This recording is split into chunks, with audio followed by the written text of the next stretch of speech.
Fate was tormented daily, enduring relentless bullying, until the day he awakened the true power of his SS rank skill. Fate, often seen as a pitiful loser, spent his days holding a flagpole by the castle walls.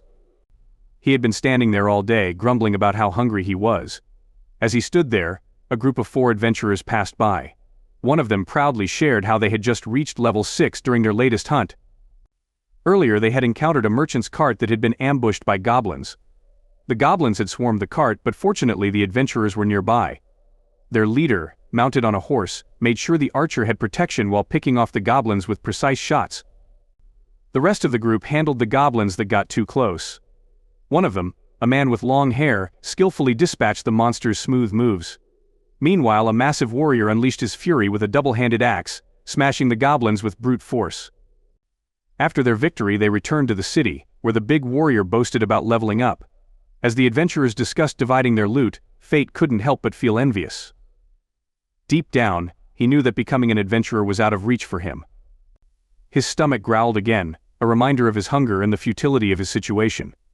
His job felt pointless, and his unique skill, gluttony, seemed utterly useless.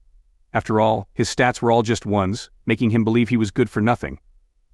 Even though he complained, Fate reminded himself that he should be thankful for having a job at all. Later that day, the city bustled with activity. The adventurers were busy trying to upgrade their weapons when an announcement echoed through the streets: the Holy Knights were coming. The adventurers quickly ducked out of sight as a trio of Holy Knights approached. As they walked by, an orange rolled onto one of the knights' boots. A merchant hurried over, apologizing profusely and attempting to retrieve the orange.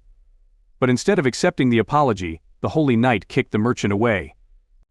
Despite the merchant's repeated apologies, the Holy Knights continued to bully him, accusing him of disrespect and suggesting they should take his head for the insult. The poor merchant begged for mercy until the trio's leader ordered the others to stop. Before leaving, the leader coldly warned the merchant not to let it happen again, dismissing him as lucky. The adventurers watched in disbelief, struggling to comprehend that Lady Roxy was also a holy knight like them. Meanwhile, Fate continued to lament his hunger, still standing in the same spot. His shift was almost over when the trio of holy knights approached him. They questioned if he had fulfilled his duties for the day. Fate, with his head bowed, confirmed he had. The leader tossed a few coins to the ground as payment and ordered Fate to pick them up. As he bent down to collect the coins, one of the knights stepped on his hand, insulting him for being so filthy that he didn't even notice the knight's presence. As expected, Fate had no means to fight back against the bullying. His stomach growled again, drawing the leader's ire. The knight accused Fate of trying to embarrass the Vlaric family, then kicked him aside. The others joined in, kicking him while taunting him for his useless skill. The girl mocked him, saying he only survived because they gave him money. In Fate's mind, he reflected on how in this world, everyone's value depended on the special powers they received from the gods, known as skills. The trio's leader then warned that any slacking on Fate's part would reflect poorly on them, his employers. He ordered Fate to stand up, but as Fate tried, another knight stepped on his face, demanding he hurry. Their bullying intensified, with claims that Fate needed to be disciplined for not following orders properly. Suddenly, a voice called out from a distance, commanding them to stop. It was the renowned Lady Roxy Hart. She spoke elegantly, chastising the Holy Knights for abusing the very people they had sworn to protect. The trio grew irritated by her presence, but Roxy calmly continued, reminding them that guarding the gate was an honorable duty for a Holy Knight. The leader scoffed, claiming it was also his duty to provide jobs for useless people like Fate. Roxy, undeterred, asked why he treated Fate so cruelly. The leader twisted her words, instructing the others to leave. Roxy then approached Fate, helping him to his feet and using her handkerchief to clean his wounds. As she did, Fate noticed the trio's leader glaring at her. When she finished, Fate thanked her for her kindness. Roxy simply replied that she was doing what any holy knight should do. She informed him that his shift was over and that hers would begin. After handing her the pole, she asked him to let her know if the trio continued their bullying. Fate, exhausted from the day's events, finds himself at a bar later that night, lost in thought about Lady Roxy's kind words. He knows deep down that the trio might seek revenge on her if he gets too close, so he resolves not to drag her into his troubles. The bar owner, noticing Fate's mood, approaches him and asks if the trio have been their usual cruel selves again. He warns Fate that if things continue like this, he might end up like the last poor soul who worked for them. The bar owner goes on to explain that the trio's employees endure relentless abuse and back-breaking labor, but there's never any proof because those who suffer rarely live long enough to tell the tale. Despite the warning, Fate brushes it off and thanks the owner for the meal. The owner sighs and says he'll pray for Fate, hoping he won't meet the same fate as the others. As Fate walks through the quiet streets, his stomach growls, a constant reminder of his cursed skill. His gluttony keeps him perpetually hungry, and he curses it, wishing he had been born with something more useful. He dreams of a skill that could have made him a warrior, a merchant, or a craftsman, anything other than a holy knight with a worthless ability. In this world, a person's worth is measured by the power they are born with, and Fate's skill marks him as nothing but trash. Suddenly, Fate's attention is drawn to some suspicious figures scaling the castle walls. Without a second thought, he dashes back to alert Roxy. When he reaches her, she quickly hands him her weapon and says she'll handle the thieves. He wishes her luck as she disappears into the darkness. Moments later, the sounds of clashing swords and muffled screams reach Fate's ears, followed by an eerie silence. From a distance, Fate spots an injured thief staggering toward him. Fear grips him, and he considers fleeing, but he remembers Roxy's trust in him. Summoning his courage, Fate confronts the thief, using the spear pole to strike a fatal blow. Suddenly, the world around Fate darkens, and a mysterious voice echoes in his mind, announcing that his gluttony skill has been activated. His stats surge to unbelievable levels, with every attribute now over 100. To his astonishment, he also gains 2 new skills: identification and telepathy. Confused and overwhelmed, Fate drops the pole, struggling to comprehend what just happened. Roxy rushes over, concerned for his well-being, but Fate assures her he's unharmed, even as he reads her worried thoughts. She expresses relief, but when she mentions reporting the incident to her superiors, Fate finds he can no longer hear her thoughts. He suggests she take all the credit for the capture, fearing that if the trio knew he dealt with a thief, they'd make his life even more miserable. Roxy, grateful for his help, thanks him and offers him a position working for her family, warning that staying with the trio will only lead to his demise. Fate considers her offer. Does he want to continue living as trash or sees a chance at a better future? After some thought, he declines, saying that if he leaves, someone else will have to suffer in his place. Roxy insists that the Holy Knights should guard the entrance, not someone like Fate, but he ultimately agrees to work for her. That night, as he heads home, Fate is still puzzled by the changes in his status and the new skills he's acquired. He suspects that telepathy allowed him to hear Roxy's thoughts, but he worries about the implications of his gluttony skills activation.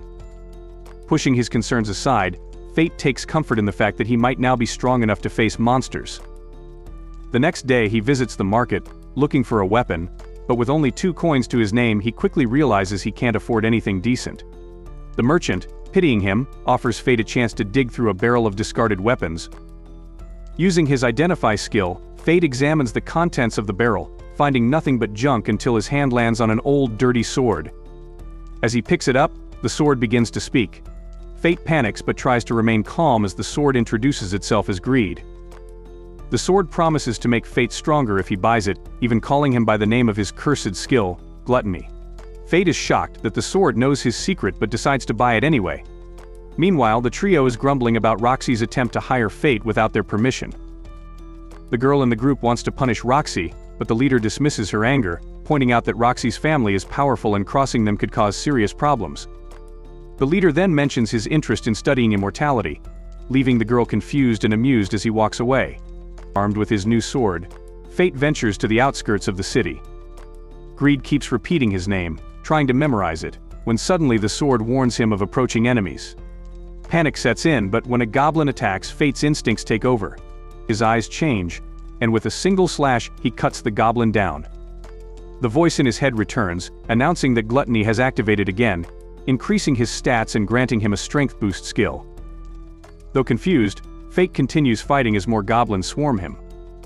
Greed laughs, explaining that goblins always come in packs. Despite his fear, Fate manages to parry and strike down the goblins, one after another, with gluttony activating each time he lands a kill. After hours of battle, Fate finally stands victorious over 100 goblins, his stats now reaching incredible levels, with his lowest stat nearing 500 and his strength triple that. Greed asks if Fate has noticed that his hunger has subsided. It's then that Fate realizes his stomach hasn't growled all day. He demands to know what's happening, thinking that people are only born with a single skill. Greed reveals that gluttony is a cheating skill capable of stealing the stats and abilities of anything fate defeats. The downside is that fate can't gain experience or level up naturally. Fate, bewildered, asks how Greed knows all this. The sword cryptically responds that they are the same. Before Fate can ask more questions, he notices a group of adventurers approaching. Greed warns him to keep his gluttony skill a secret, as it defies divine law. But realizing the danger, Fate understands that he can't join a party he must fight alone. But Greed reassures him that he's not alone, for Greed will always be by his side. As Fate prepares to return to the city, Greed stops him, insisting that he collect the goblin's ears to sell for money. Reluctantly, Fate does as he's told, earning 3 silver and 80 bronze coins, which he decides to use to buy some meat for dinner. On his way to the market, Fate bumps into a shady man coming out of a dark alley, accompanied by a little girl. As they pass, the girl touches Fate, and he hears her desperate plea for help. Her eyes are filled with fear, but the man pulls her along without saying a word. Fate tries to use his identify skill on the man, but the information disappears immediately. Greed explains that the man has a concealment ability, which hides his true nature. Fate knows he must act, and despite Greed's warnings about the man's strength, he resolves to save the girl. He follows them to a warehouse, where the man chains the girl to a wall, taunting her with cruel words. He tells her that she will be sold as a plaything for the Holy Knights. Fate, watching from the shadows, is ready to intervene, but Greed warns him again this man is dangerous. But Fate's sense of justice overcomes his fear. With his newfound power, he can't stand by and let someone suffer right in front of him. Meanwhile, in an orphanage, a nun tells the children about how Holy Laplace created their world and granted people their skills. She asks if they know the name of these powers, and the children eagerly respond, skills. As the children give thanks for their meager meal, one boy, feeling abandoned by Fate, remains untouched by his food. He complains that Holy Laplace is unfair, granting amazing skills to warriors and knights while leaving him with something weak. The nun tries to comfort him, explaining that in the old days no one had skills and everyone was equal. The boy, with tears in his eyes, wishes he had been born at that time. Their conversation is interrupted by another child rushing in, saying they still haven't found the missing girl. The nun decides they must search the city. Meanwhile, back in the warehouse, the man kicks the pole the girl is chained to, mocking her and ordering her to scream. When she remains silent, he walks away, giving her a moment to sob quietly. But then she hears footsteps. It's Fate, assuring her that everything will be all right. He frees her from the chains and urges her to run. But before they can escape, the man returns. He mocks Fate, calling him a pathetic fool who thinks he's some kind of hero. Fate, unfazed, smiles at the girl and draws Greed, ready to fight. The man taunts him, asking if he can protect the girl and fight at the same time. As he advances, the girl clings to Fate's shirt in fear. Fate knows he needs to get her to safety but isn't sure how. Greed, sensing the man's arrogance, suggests they use it to their advantage. Fate follows the sword's advice, backing away slowly as he prepares to make his move. The guy trailing Fate threatens to kill him if he causes trouble. He taunts Fate, saying the girl will submit once she sees him defeated. Fate reaches the end of the path and Greed urges him to strike. Using the boxes around him, Fate jumps and attacks. The guy barely dodges, only getting a scratch on his cheek. Realizing things are getting serious, the guy's sword begins to glow, signaling a dangerous skill. Greed warns Fate to disarm him. Fate leaps again and successfully breaks the guy's sword and slashes him. With the guy still alive, Fate demands to know who ordered the kidnapping. The guy refuses, so Fate tortures him by stabbing his wound. Finally, the guy reveals it was Hato Vlarik, a sadistic man who used to torment Fate. Hato enjoys showing orphan kids archery skills, but with a deadly twist. Afterward, Fate reassures the girl, whose name is Sahara, that she'll be safe now. His stomach growls, and Greed teases him. Fate invites Sahara to eat, and learns it's her first time having meat. She starts to cry unexpectedly, and Fate, understanding her pain, gives her his share. He takes her back to the orphanage, where the nuns thank him for helping her. Fate is confused since he's never been thanked before due to his trash skill, which just makes him hungry. Fate encourages Sahara to stay positive, sharing advice his father once gave him about finding happiness. As he walks away, Greed informs him that not only have his stats improved, but he's also gained a new skill, a one-handed sword technique that lets him strike twice simultaneously. Fate is impressed, but then realizes how close he came to death earlier and complains to Greed. Greed dismisses it, calling Fate a hero for saving the girl. Fate disagrees, admitting he wouldn't have fought the guy if he knew about the skill. Greed explains that battles often depend on luck, and the stronger person doesn't always win. Fate then sets a new goal to become strong enough to win without relying on luck. Greed asks about Fate's first day working for the Hearts. Fate confirms. But he realizes he forgot to buy new clothes. Meanwhile, in a bar, an old man shares the news that Sir Mason was killed by a divine dragon in Gallia. The barman worries about the Hart family, now led by Roxy, as Sir Mason was the one keeping the Holy Knights in check. The old man isn't sure Roxy can manage the Knights. The barman changes the subject to Fate, mentioning how he used to visit daily after work. The next day, Fate arrives at the Holy Knight district looking fresh. He's struck by the size of Roxy's mansion and meets her by the fountain. She smiles, saying she's been waiting for him, but Fate is too smitten by her beauty to respond. Roxy introduces him to her father's grave, explaining that he died 5 days ago after encountering a divine dragon. Fate realizes she's been suffering but still looks out for him. She expresses hope for their future together as she takes on the role of family leader. Fate almost shakes her hand but stops, worried it might activate telepathy. Just then, the maid chef Haru appears. Roxy introduces them, and Haru immediately warns Fate to behave properly. Before starting work, they have lunch. Fate devours his food, annoying Haru because of his improper manners. Later, Fate is assigned the task of trimming the bushes daily for a week. The other servants find his habit of talking to his sword and his love for meat odd. Fate explains that he hadn't eaten meat in 5 years, which they laugh off until his stomach growls again. Haru appears, saying Roxy wants to see him. Fate follows her, and she feels strange about his constant hunger. Roxy offers him tea and asks how he's adjusting to the job, but he's too distracted by his hunger to answer. Roxy shouts his name Faye repeatedly until he snaps out of it. Fate explains that his father used to call him that before he died during a monster hunt. Roxy says she calls him Faye because, since he's been working for her, he's like family. Fate misunderstands, thinking she means something more. Suddenly he feels dizzy and collapses, waking up later in his room at night with a note beside him. It's from Roxy asking him to take a day off and rest. He decides to ask Greed why he's feeling hungrier and why he collapsed. Greed is surprised that Fate is only now asking about this. He's been feeling hungry for a while but has managed to control it until today. Greed explains that once the gluttony skill gets a taste of souls, it cannot be stopped. Fate is confused, but Greed explains that the more he devours, the stronger he will become, but this will also make him want to devour more and more. By activating his skill, Fate is destined to hunt and devour souls until his last day alive. Fate asks what will happen if he doesn't. Greed explains that there are only 2 possibilities: he will either starve to death or lose control and go on a rampage, endangering everyone. Fate is shocked, realizing this would make him a monster. Greed then advises him that when his hunger approaches its limits, it will be visible in his eyes. Fate checks his reflection in the mirror and notices that his eyes have changed. With no other option, Fate decides to head out of the city at night to hunt. He notices that all the warriors around him smell delicious, which Greed explains is due to his hunger boost being activated. This is also why Fate's eyes are red, a power that makes his gluttony skill more effective. With this, he has better night vision, can track his prey by scent, and can terrify and paralyze weaker prey. Fate finds a group of goblins, and his skill makes them stop moving. He slices through them with ease, smiling like a maniac, but small goblins aren't enough to satisfy him.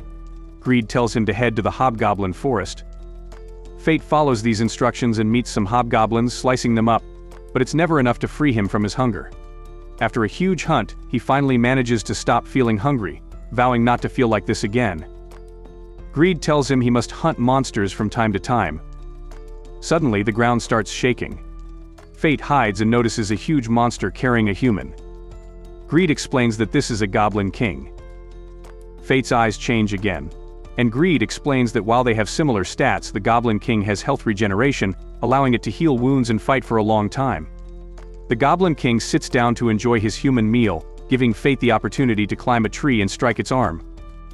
However, Fate gets distracted by the human on the ground, and the monster tries to smash him, but Fate manages to dodge. He's clearly afraid, but Greed tells him to trust him and rush in. Fate follows the advice and not only blocks the monster's attacks but also slices it down. The gluttony skill activates again, bringing Fate to a new level with several skills, and all his stats reach 5 digits. Exhausted, Fate sits down, and Greed says the real challenge begins now. Greed explains that Fate's stats can now unlock Greed's first level. Fate is confused, but Greed says it's another form, explaining that he can gain new functions if Fate offers him his stats, but it will cost every single stat point. Fate initially refuses, but Greed explains that if he doesn't, he won't be able to use him anymore. Greed says Fate can either be strong on his own or make him stronger by working together. Fate decides to accept the deal and gives him his stats. Greed then transforms into a magic bow. Fate tests it and finds the arrow can track targets, easily defeating a nearby goblin. He then decides to take the Goblin King's ears to Sahara's orphanage, hoping the nuns can use them to feed the kids. The next day, Roxy tries to sneak out of the house, but Fate doesn't recognize her and tells her to stop, thinking she's a thief. She gets startled and turns around. Fate apologizes for scaring her, noting she looks different. He asks if she's heading to the castle, but she replies that she's going into town on a secret inspection and asks him not to tell anyone, especially Haru, who would scold her for dressing that way. Fate promises to keep it a secret and tries to return to work. Roxy then decides, in her head, to make it a date and tells Fate he'll escort her during the inspection. As they head off, Roxy seems to be having too much fun.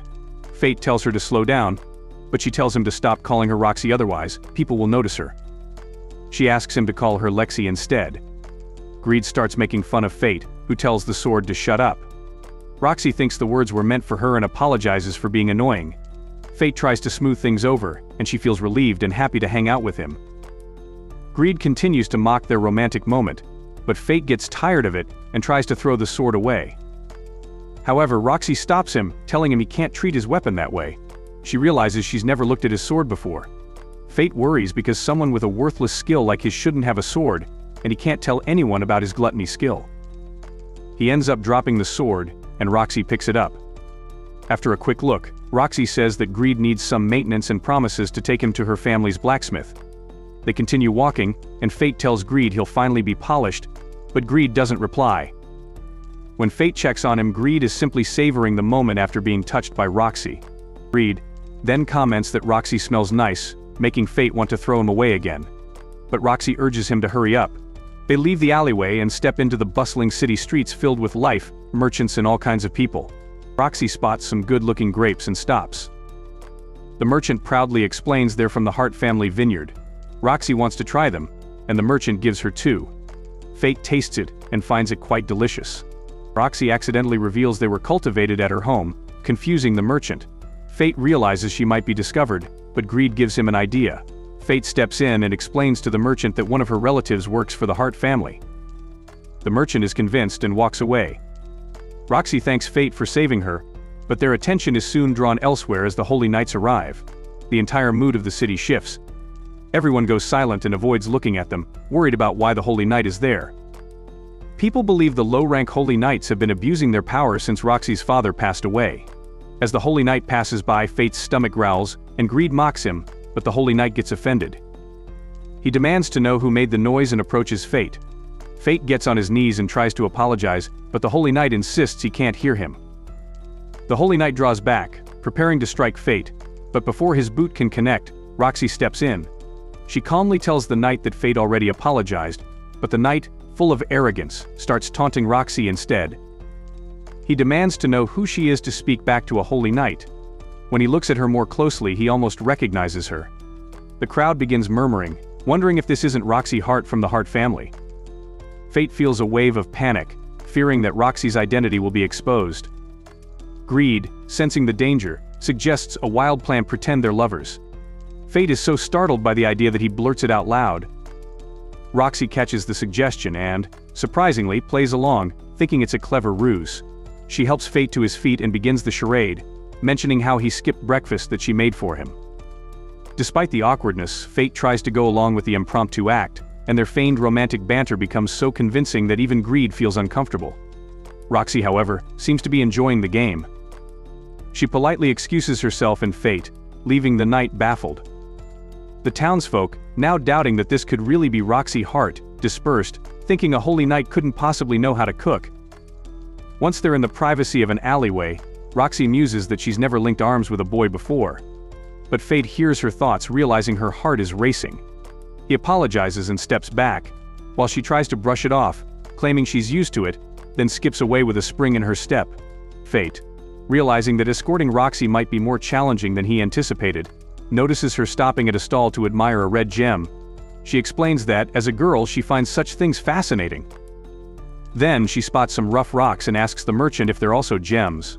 The merchant explains that their ore each might contain a gem or might not, making it a gamble. The merchant offers to sell the ore for 10 bronze coins each.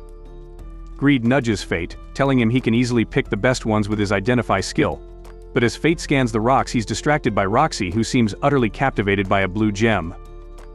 In that moment, Fate sees her not as a holy knight but as a normal girl, full of wonder. Sensing an opportunity, the merchant offers Fate a discount if he buys the gem for his girl. Flustered, Fate hesitates, and Roxy, sensing his discomfort, moves on. She casually asks if Fate knows any warriors in town. He mentions Minerva and Oliver, but Roxy clarifies that she's looking for active warriors, not retired ones.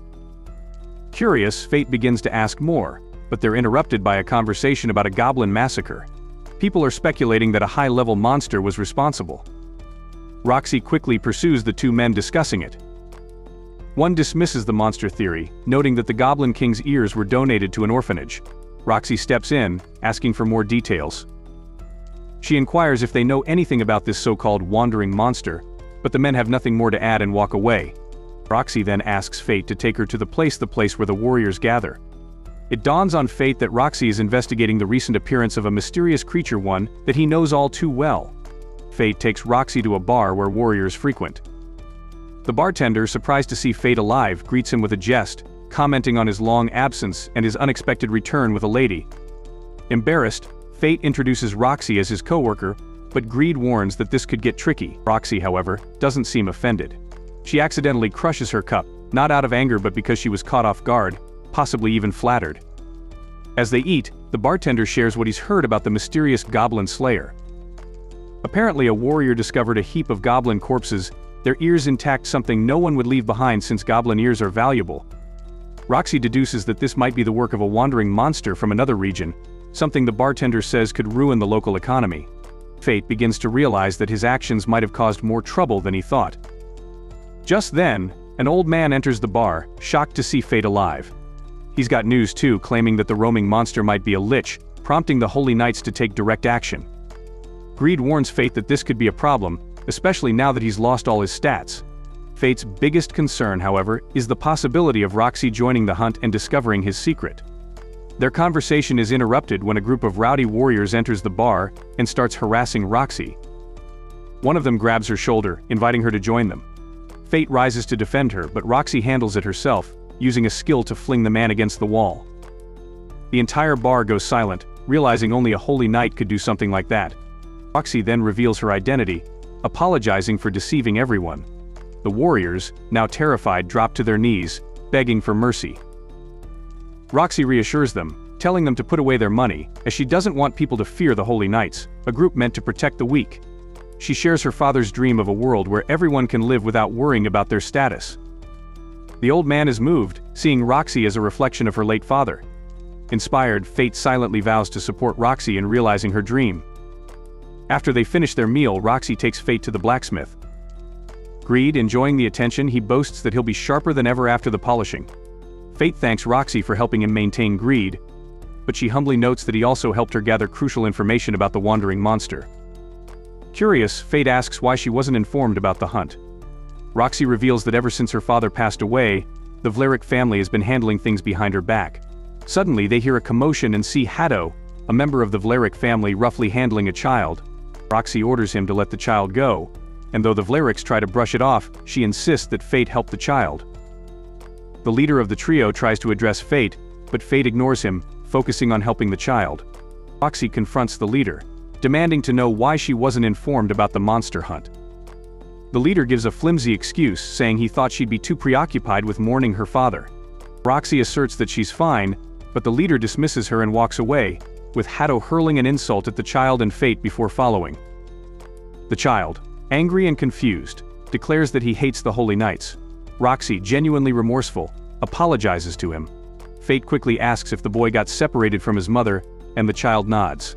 Fate and Roxy decide to help him find her, reminding Fate of his own arrival in the city 5 years ago, when a female Holy Knight had helped him. He wonders about her, though he doesn't realize it was Roxy herself. After hours of searching, they finally found the boy's mother. Fate feels a sense of contentment watching Roxy's pure smile as she reunites mother and son. When she catches him staring, he fumbles for an excuse, saying it's late and they should head back. Roxy, realizing the time, makes Fate promise one thing: if they ever get into trouble, they'll face it together. He agrees, and they rush back, only to be scolded by the head maid. Later that night, Fate asks Greed if there's a way to hunt monsters without Roxy discovering his secret. Greed suggests a special mask that can warp perceptions, making Fate appear different to those who see him. Excited by the idea, Fate buys the mask along with an ore from a merchant. He gives the ore to Roxy, who is puzzled by the gift. Fate explains that she's helped him in so many ways and asks her to open it. Inside, she finds a large blue gem. She promises to treasure it and offers him a reward: a year's supply of meat or a whetstone for sharpening Greed. Greed eagerly wants the whetstone, but Fate modestly declines both, content with her appreciation. Meanwhile, the Holy Knights are having a secret meeting, excluding Roxy. The leader of the trio announces that they'll be discussing their upcoming expedition to Galia. That night, several adventurers are out in the fields and come across the bodies of goblins. They assume the monster they've been hunting has reappeared, and they're frustrated that they haven't been able to capture it. Meanwhile, Fate is standing over a pile of goblin bodies, wearing his new mask. The adventurers spot him and flee in terror, believing he's the lich they've heard about. They call him Corpse. Greed chuckles, saying he likes the new name. He asks Fate if he's satisfied with their deception. Fate replies that he wants to raise his stats as high as possible before the knights catch up with him. Back at the Hart family castle, Fate is busy trimming flowers. The strain of living a double life is starting to show. Lady Roxy approaches him with a secret mission. Fate asks if it's another inspection. The next scene shows Fate in Lady Roxy's carriage, looking less than thrilled. Roxy points out a large area of land belonging to the Hart family and asks if he thinks their secret mission involves harvesting grapes. She explains that she wants him to see their grape vineyard up close, especially after seeing their grapes in the market.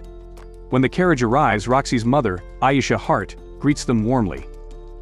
Roxy tells her mother she doesn't need to come out, but Aisha insists she's feeling well enough. Roxy warns her not to overdo it.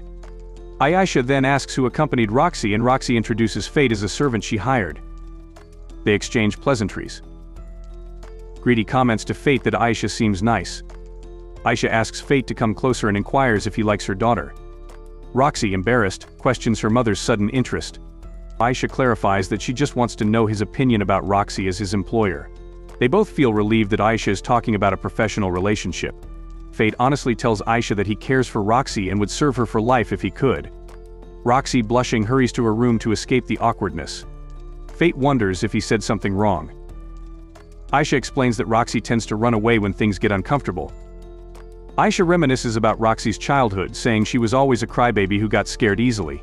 Fate is surprised, as Roxy's behavior in the capital seems so different. Aisha admits she never imagined Roxy would become a holy knight. She expresses concern that Roxy is pushing herself too hard now that she's the head of the family after her father's death. Fate reassures Aisha that Roxy is a good holy knight who performs her duties well and is loved by the people. Aisha is pleased to hear this. Meanwhile, Roxy is in her room, turning on a music box and looking at old pictures of herself. She remembers her father training her, teaching her how to handle a sword properly. Her father had been so proud of her for becoming a magic knight at such a young age. She had wanted to follow in his footsteps and be able to laugh with others. He had encouraged her, saying she was on the right path as a member of the Hart family. Returning to the present, Roxy speaks to a figurine of her father, promising to fulfill her promise. At the vineyard, Fate works alongside other servants to harvest grapes. One of the servants offers him a cup of freshly squeezed grape juice. Fate thanks him and praises the sweetness. The servant explains that both the Lord and the servants work together to achieve such great flavor. Fate asks if Sir Mason was involved too. The servant replies that he's heard of Sir Mason's passing and adds that they weren't sure Roxy would come for the harvest because of it. Fate asks if Roxy participates in the harvest. The servant confirms she does, along with hunting monsters. Fate is curious about the monster hunting part. The servant explains that the harvest season includes more than just grapes. They also collect various food items. Monsters, particularly kobolds, come around because they're hungry. Fate's stomach growls, and the servant, noticing, says it's understandable since Fate has been working hard. Greed tells Fate that his skill is craving new monsters after only consuming goblins. Later, as Fate finishes storing the grape bags, Roxy tells him to return to the house without her. As Fate walks back, he encounters a girl he hasn't seen before, carrying a large battle axe. As they walk beside each other, the girl calls out to him. Fate notices her eyes look just like his when he activates his skill. He tries to analyze her but gets nothing. The girl tells him she came too early, and when Fate asks what she means, she says she came for the kobolds but will let him have them. She hints that he owes her one for the future and walks away. Fate asks Greed if he knows who the girl is, but Greed admits he has no idea. Fate feels that Greed is hiding something from him. Greed brushes it off, saying he has no secrets, and even with all his knowledge there are things he doesn't know. Fate thinks Greed sounds too proud of his ignorance. Roxy soon catches up with Fate. She hands him a bag and tells him she went to get some grapes for herself. She mentions the strange girl they saw, saying she's from Gallia. Fate is surprised, saying he thought Gallia was destroyed. Roxy explains that she heard the same but adds a bit of history about Gallia, a strong nation 4,000 years ago that fell due to a monster surge. Fate notes that some survivors must have remained. Roxy reveals she's never seen a full-blooded Gallian before. She suggests they head back to the house together. Fate, aware of her monster hunting plans, asks if she'll be okay. Roxy assures him she won't be alone, as some warriors will accompany her. Roxy tells Fate not to worry because she's a magic knight. She tries to show off her muscles, but ends up dropping her basket of grapes. The next day, the vineyard is in ruins, completely devastated by the monsters. The servants are upset to see everything destroyed. The monsters are now near a stream. Fate, Roxy and some warriors are watching them from behind the trees. Fate asks Roxy if the monsters are kobolds. One of the soldiers spots movement in a bush, and a giant kobold emerges. Both Fate and Roxy are taken aback by the size of the monster. Fate's mouth waters as he yearns for a kobold meal. Greed points out that Fate is hungry because he's almost out of time. Fate doesn't want to enter his starvation state while near Roxy. Fate analyzes the monster to check its level and special traits. Greed identifies it as a crowned beast, which Fate doesn't know much about. Greed explains that it's a monster formed from long-term aggression, and is much tougher than usual monsters. They decide to retreat and come up with a plan. The soldiers and villagers are scared and unsure of what to do. Roxy assures them she will handle the beast because she's a holy knight. She vows to use her power to protect everyone. Meanwhile, Greed warns Fate that Roxy is too young to handle the monster alone. Roxy tells the soldiers to prepare for battle, but they need until the next day to be ready. She tells them to do what they must. Greed asks Fate what his plan is. Fate feels a level 50 monster is too much for him right now but decides he can't ignore the situation, especially since he can't let any harm come to Roxy. Fate decides to take on the monsters alone. He returns to the stream where the kobolds are gathered, including some guarding the crowned beast and several junior kobolds. Greed asks Fate for his next move. Fate says he'll fight like a glutton. He charges in and takes down several junior kobolds. He shoots at the crowned beast, but it uses one of its warriors to block the shot. Fate defeats the other kobolds and absorbs their skills, but he's unsure if he has enough to defeat the crowned beast. Fate tries to shoot the crowned beast again, but it catches his arrows. Greed tells him to get close and fight with his sword. Fate rushes in, but the crowned beast uses a skill that Greed warned him about, hitting Fate. Fate manages to heal himself, but the crowned beast attacks again, knocking him out. Greed tries to revive him, but Fate doesn't respond. Just as the crowned beast is about to deliver a finishing blow, Fate stands up again, surprising everyone. Greed praises him for tricking the beast into thinking he was defeated. The crowned beast attacks again, but Fate dodges. He's hit mid-air by a kobold warrior, which Fate quickly defeats and absorbs its stats. Greed tells Fate he can use his hidden art, but it will cost 10% of his stats. Fate agrees, hoping to end the crowned beast. Greed transforms into a huge, special bow.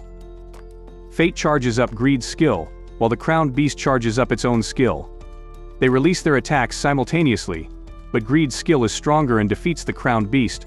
Greed tells Fate that the regeneration skill from the Goblin King has already healed him. Exhausted from the battle, Fate feels his skill is overloading. Greed explains that Fate is overwhelmed by consuming a monster stronger than him, and warns him to hold on or face a worse state than starvation. Fate collapses, screaming in pain. The next day, Roxy and the soldiers arrive at the lake to find the slain kobolds and notice the sword and arrow marks. Roxy wonders who could have done this, suspecting it might be the Gallian girl. Fate is relieved she doesn't suspect him. Roxy is happy that the kobolds are gone and they can return to the capital. Aisha is pleased to see Roxy so excited about Fate. Later, Aisha asks Fate to stay by Roxy's side and support her. Fate feels unworthy, but Aisha insists he just needs the desire to help. She shares that she supported her husband despite being a commoner, and that having only one magic night parent created challenges for Roxy. Aisha starts to cough, and Fate rushes to help her. She tells him her time is running out and begs him to look after Roxy at her place. She tells him to think about it, and Fate agrees. The next day they leave for the capital in their carriage.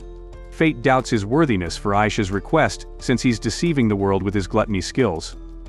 That night he fights more goblins but remains hungry. Greed tells him goblins are no longer enough to satisfy his hunger. Fate says there are no other monsters around. Greed urges him to come up with a solution quickly. The next day Fate is at a tavern with an eye patch over his right eye, feeling unworthy to be around Roxy. The bartender's friend announces that Sir Hato will join the hunt for corpse, surprising Fate. The bartender says Sir Hato seeks glory from an easy task and should have gone for the Gallia expedition instead. The bartender explains that Sir Hato only goes where it's safest for him. Fate is shocked to hear of another expedition so soon after Sir Mason's death. The bartender's friend hopes everything will go well this time. At the knight's house, several knights, including Roxy and the trio of knights, are preparing for the expedition. Before leaving, Roxy visits her father's grave to tell him about everything that's happened and asks him to watch over her. Fate tries to persuade her not to go, fearing she might not come back. Roxy, however, is determined and walks away. Greed informs Fate that the Vlerix family arranged the Gallia expedition because they have a grudge against the Hart family. The trio of knights are pleased that this expedition might finally get rid of Roxy. While Hato is heading to the Gallia expedition with hopes of eliminating Roxy, the other two knights will go to another city for research. Hato suspects they're hiding something and wants to find out what they're up to. Raphael advises Hato to make sure he takes care of Roxy. Later that night, despite his inability to disobey direct orders or protect Roxy, Fate decides to take action. He stands in the way of Sir Hato and his patrol. Hato, thinking he has found corpse, is thrilled to confront him. Fate activates his skill,